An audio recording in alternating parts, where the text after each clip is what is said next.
to concentrate because they're concentrating lang outside shots palagi. They're not penetrating. But the turning point there, we made stop nung huli. Even though nagkaroon ng run, normally basketball talaga, there's a spurt talaga lumalabas.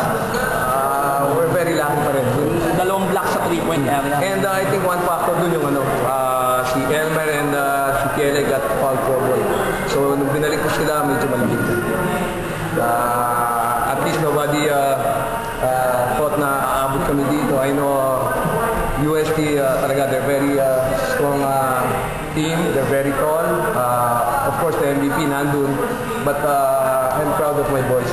Even though nagkaroon ng struggle kami ng fourth quarter, luckily na natin kami. 5 out of 5 ka na. Yesterday, we were talking, the whole team, that ang goal namin talaga, mabot ng Final Four. Of course, Ateneo yung mga kalaban namin, but wala pa kami napapanalo sa Final Four. So always palaging talo kami, twice beaten kami ng UST, yung sa Lasal, hindi kami nanalo, then may straight namin 14. But I think this year is going to be a different story. Yung team ko right now, nag-peak ngayon. I believe na nag-peak ngayon. Yeah. Every year right now they're struggling. Before nakikita ko, they're so sharp. But I think ngayon parang iba na lang.